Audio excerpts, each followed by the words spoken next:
Hey Neppers, it's me, Wild Neptune. The 3.5 anniversary is well underway, and some players might have to decide between Anise and Neon, and I'm here to help them out. Let's go. I'm gonna start out with, if you are not a new player, and you did not prepare for two 1% banners for this half anniversary, you messed up. Thankfully for you though, there is a little bit of hope. You will be getting a few more tickets, like if you haven't bought from the shop yet, or from events and stuff like that. In addition to that, for as long as these banners are still active, so Neon for 19 days, and Anise for 12 days, you will get that free recruit each day. So yes, you have 1% chance each day of getting the unit for free. However, I understand that some players might only be able to get one copy, or maybe they want to know, they're both of them, and they just want to know which one should I invest in first. And those are the questions we're going to answer here today. Now, I have to go in this video from a meta perspective, meaning that if you just like a character more than the other one and you're choosing based off of that, just choose whoever you want and be happy with it. However, assuming that you want to just get the best character and that you have all the other characters, or most of the other characters, because yes, maybe for some accounts, for the temporary time being, maybe picking Neon is better for you, or vice versa, but picking Anise is better for you too. If you're a player who has basically all the Nikke and just want to know which one you should take, or which one you should race first, or let's say you have a ton of gems, but you only really want to dupe like one of them, pick Anise. She is just the better option, but that doesn't mean though that Neon is not a good Nikke. She's a great, amazing, incredible Nikke, top tier, 100%. But Anise is just on a different level, and I do want to compare both of them and where they're gonna fit, what they can do, and what they can't do in this video to just help you guys out to be better informed. Let's talk about PvE first and talk about Anise starting off. So she's the first one that, if you don't have any other first ones on the team, she'll get the team cooldown reduction, which I'll remind you will reduce the time you need in between your burst, which will greatly increase your DPS. In solo raid, you're going to want between 4 or 5 of these, depending on the team. In fact, let's just say 5. Overall. So who are the first ones that have CDR, just units that have CDR, that are going to be commonly used in raids? Well, we're going to have Siren, Anise herself, Leader, Moran, Rouge, Soline for our ticket, mainly for shotgun. You're going to have Volume has it, but she's not used. So same with Dorothy. Dorothy's CDR is very, very small, so she's not a viable option. And then you have, technically, Rapid Red Hood also has a burst 1 CDR. However, she's mostly going to be used as a burst 3, so we're not really going to count her there. Also, D-Killer Wife, I don't remember if I said her or not. So you might think to yourself, wow, I said a lot of burst 1 characters, and there are other burst 1s too that will be used outside of that, like Tuve, Miranda, maybe Zway will see usage. I don't know, maybe Exia will see usage of solo raid, right? Yes. However, one benefit that Anise has over all these units is your strength. Even if Anise had the exact same kit as like Siren, right? Or like Moran, something like that. Okay? And I don't really need like a slightly stronger Moran or a slightly stronger Siren. No, not slightly. Pretty substantially stronger. In testing, like Anise in neutral does something like 20-ish% better than Siren, in team comps, same team comps.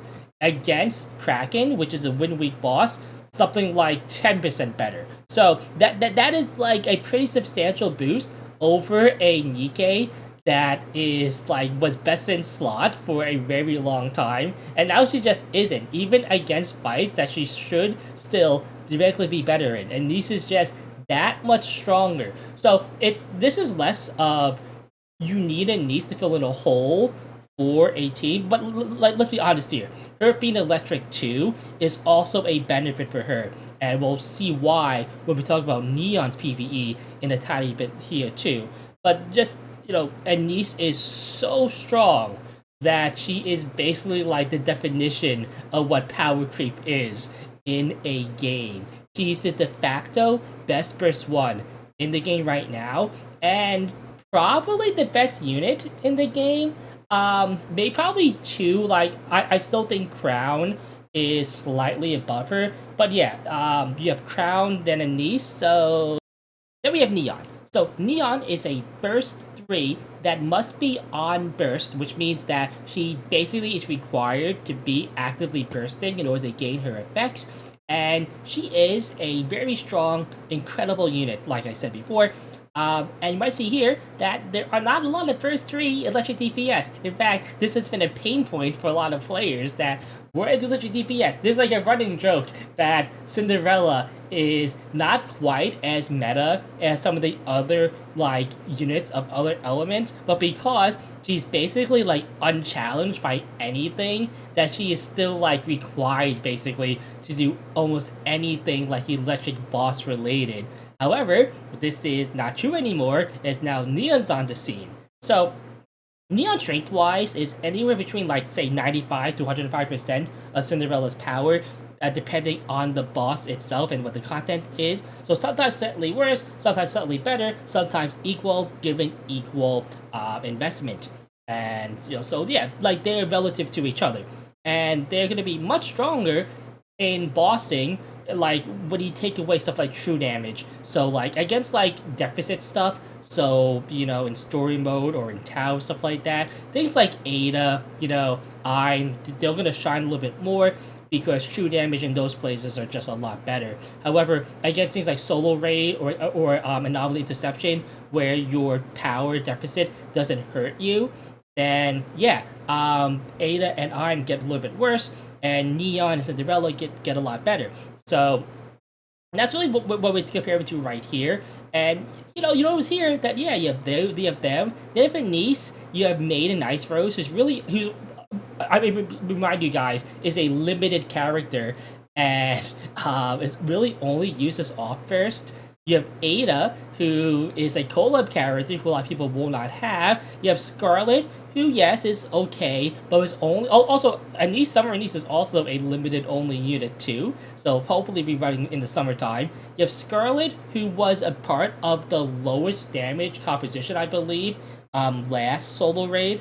So that was Electric Week. And then they have like Isabel, who might be just shotgun this time around. Unfortunately, my Isabel is not built at all, so I am cooked for the solo raid because I do think she might be used, and she does also require normal Arcana to be like used at all too. So yeah, just not a lot of options for a burst 3 electric.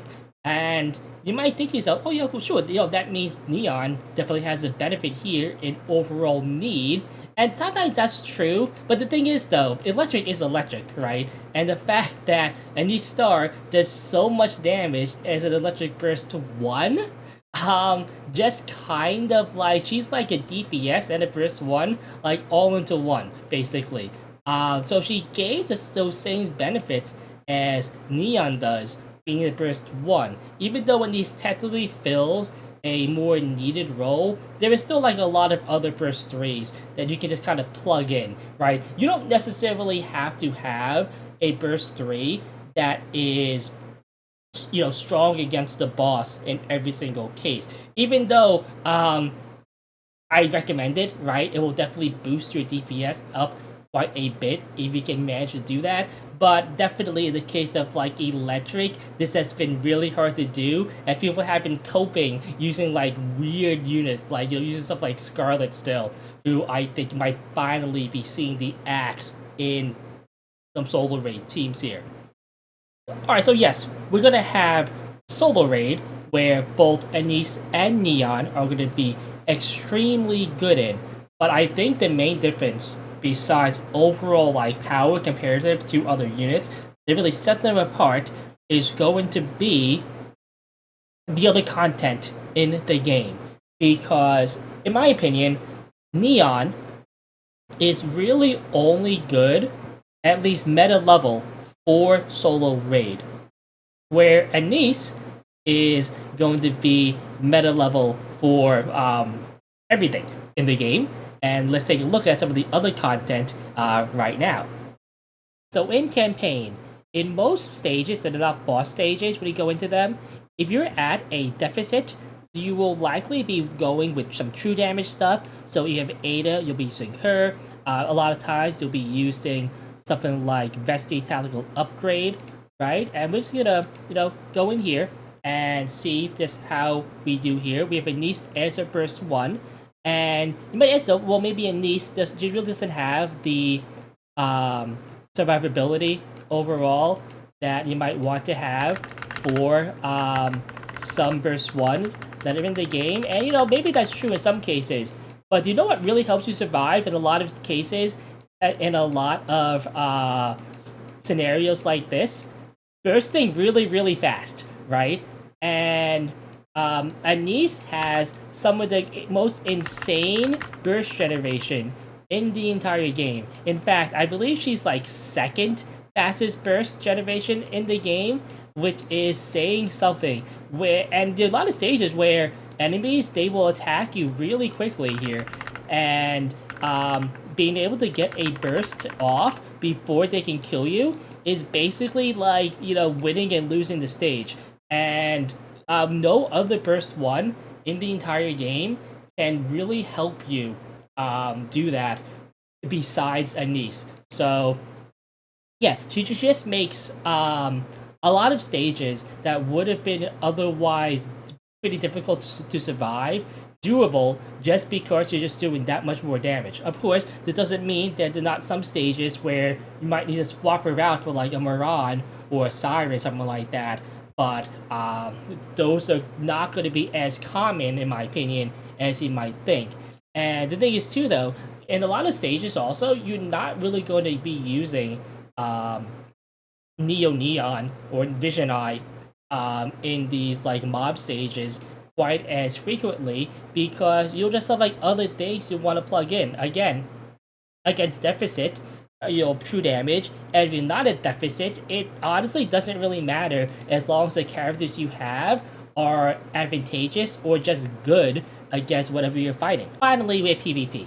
And I know that PvP is something that not every player, in fact a lot of players, don't really care about. And you know what? You should care about it, at least a little bit, because PvP, all you have to do is rank, I believe, top 20 in your league. Let me like make sure here. Yeah, no, not even 20, top 30 in your league in order in SP every 2 weeks in order to get 2,000 gems, which is quite a big boost. So doing at least okay, like basically not being a scrub in your league, which I think for a lot of players is relatively easy to do depending on when you started. And obviously, if you kept playing, this definitely punches players who have left the game and came back, unfortunately. So I'm very sorry for you guys. However, if you're playing consistently and you've been loving your Nikke, even if you don't have like Nikke's like built for PvP, in like a few cycles, you can definitely get ready and get better and move up the ranks 100%. I believe that you can do that.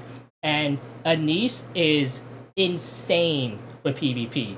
Basically, like she's probably not the best burst one, because PvP has a lot of insane burst ones like Label. You have Jackal, obviously. Moran is really strong. Noise, stuff like that.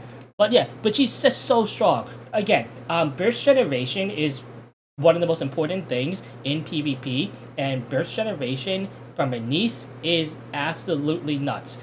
Burst generation is so strong that normal SR Anise was used for a very long time in PvP. Not as much in SP Arena, but in Champion Arena, where the levels are flattened at 400, definitely going to be seeing a little bit more there. Yeah, like the main problem with who you call it, with Neon in PvP is that her most apt comparison in the game in PvP will probably be Vesti Tactical Upgrade, because they do pretty similar things. The problem is that Vesti, even though Vesti's burst generation is not quite as good, she does okay damage just that kind of being there even before she bursts, or if she doesn't burst at all, she does decent damage. Her burst does a lot of damage.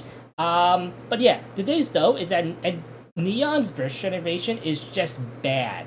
Um, that's not to say there are not other Nikke that have burst generation. Like I believe her burst generation is better than Cinderella's, and Cinderella's still sees play in some PvP setups. However, Anise just seems to not have, even with like Anise with Neon's like not taking damage, stuff like that, for a few hits. Just the fact that she requires healthy body and other stuff like that to do a lot of her damage, it kind of really restricts her in what she can do in PvP. So, and this also from personal testing, also seeing that, yeah, she doesn't quite have the burst gen in order to make a lot of compositions work, and a lot of the times, at least in SP, being able to burst first is extremely powerful. In addition to also, you might notice here that for my team here, I have Anise and Label, and Anise as a re-enter burst one. And this is almost specifically so that I time the burst so that I can get under like other Noahs or other teams and still have survivability, which I also think could be a little neat trick that you can do with Anise. So just the flexibility that Anise has over Neon PvP is quite a big deal, even though obviously that Neon PvP is like barely usable. Definitely not something I would pick unless you really would have to. Again, I want to be emphasized. I'm not saying that Neon is a bad unit. She's a very good unit, and that if you can get both units, you should definitely get both units. However, if you only want to focus on one, if you only focus on one right now, you should be focusing on Anise and do Neon basically immediately after if you can. I like both units, I like both characters, so I have both of them obviously at max limit break. You don't have to get MLB. I just planned on doing this as soon as it came out for like quite a long time. I've been preparing for this for a very long time. So very happy that I both of them, and very happy too that especially Neon's max limit break screen is really peak. I mean, look at this. It looks quite incredible. Anyway, I'm Wild Neptune. It's been a good one. Till next time.